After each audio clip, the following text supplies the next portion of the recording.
Our next guest, fresh from the halls of Congress after a two-decade career there. He joins us on President Trump's first week in office. Confirmation fights completed now. Still a number ahead. I want to welcome former U.S. Congressman Patrick McHenry of North Carolina. He most recently served as chairman of the House Financial Services Committee, and he's still wearing his bow tie, and we are very pleased to see you, sir. Well, thank you. Before we get into anything, just because it is the topic du jour this morning, the markets are selling off on the back of it. This DeepSeek news, China AI model that now seems to have upended at least a lot of our ideas around whether they should be open source, closed source, whether you need the chips, whether you need the energy to do it all. What do you make of this just from a national security perspective, a technology, U.S. being ahead or behind? Is this our Sputnik moment or no?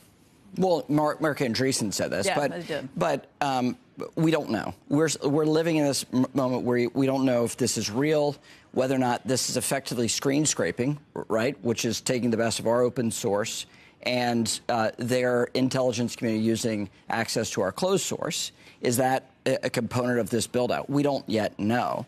We also don't yet understand fully the data transfer that's happening with this new app. What we do know, though, and the fundamentals here matter. Data transferring meaning are people's information at risk with going back to the Chinese government? Is this a more sophisticated Forget about TikTok. Right. Yeah. Is this a much more sophisticated, you believe this could be deeper, a mousetrap? more meaningful? So most of the people that are online don't necessarily, because it's open source, they think they can see inside it. They can see the programming. They can see. Now, I don't know. Maybe that there's some clever little mousetrap in there that nobody's spotted yet.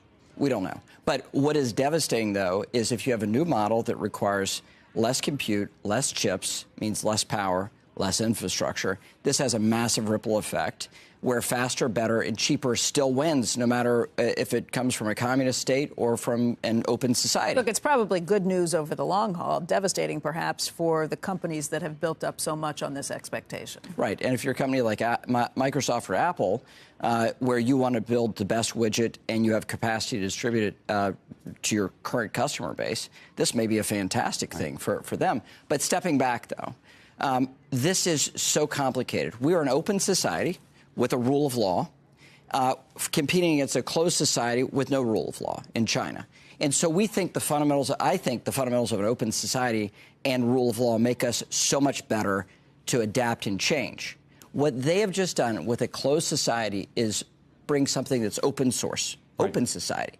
It is such a different outcome than anyone expected 6 months ago, 2 years ago, 5 years ago from China.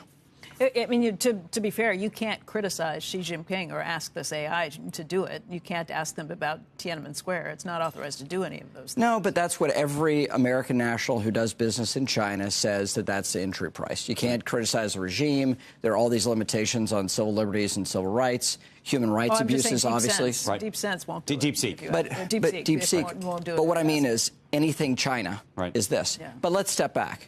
There are two additional pieces here. One is U.S. capacity to ban things that they don't like out of regimes they don't like. The president has broad authorities, not just on tariffs, but on export controls that are meaningful, powerful, and are the death penalty for firms. So would you block this? Well, let's see. Let's see what is actually happening here. It could be blocked. But getting back to the fundamentals, that doesn't bring the globe to our regime. Our rule of law, speech rights regime, open society regime. It actually leads the rest of the world to go a different direction for us. But that's one point. And so the president's capacity to take action here is massive against an app or an adversary he doesn't like. We see this in tariffs. We're seeing this in tariffs moment to moment, hour to hour, and that will continue. But when it comes to export controls, the authorities of this administration, like the last one, are very broad, very deep, and quite meaningful. Now, let me just ask you about sort of rule of law, because I think there's a fundamental question as it relates to TikTok right now, when we were actually talking earlier to Congressman Emmer about this, which is there was a bipartisan rule put in place, a law put in place, the Supreme Court upheld it around TikTok. There is now this sort of period of time, we don't know what this period of time is, where the president effectively says the law is not the law and we're not going to worry about it. And if you're Oracle or you're Akamai, you're saying, sure, I'll host TikTok based on the assumption that the president is going to effectively overrule the law or somehow change the law or do something. And the Apples and Googles of the world are listening to the Tom Cottons who said, this is the law, folks, and you can't do anything, so don't do anything. What should be happening here? The courts still matter. The rule of law still matters. The president's opinion is powerful and meaningful in our regime for a period of time, but the courts and the law will persist and will remain, and I think that's the case here.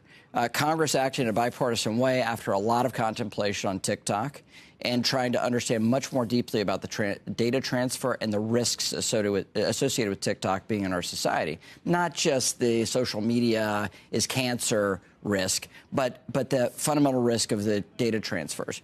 So the law is a law. It's unlikely to change. Right. And all that's happening right now is TikTok buying for time via the president's opinion.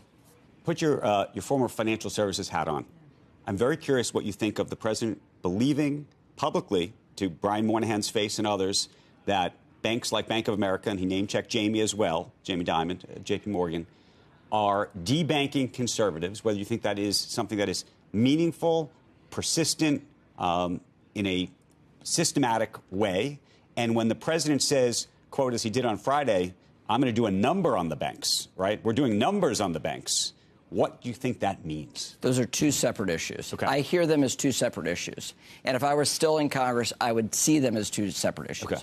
There's the issue of debanking, which is real. It is persistent. Look at Operation Choke Point and Choke Point 2.0. 2.0 was focused on crypto, and that is, in fact, the case. You had crypto firms and those that have major crypto assets get debanked. Oh, I don't disagree, but the reason they were getting debanked, I think, at least was under the auspices that these were bad credits, meaning because of crypto, because of AML rules, that's anti-money laundering and other things, that the banks felt that they were going to be on the hook if these clients were part of their firm and something went wrong.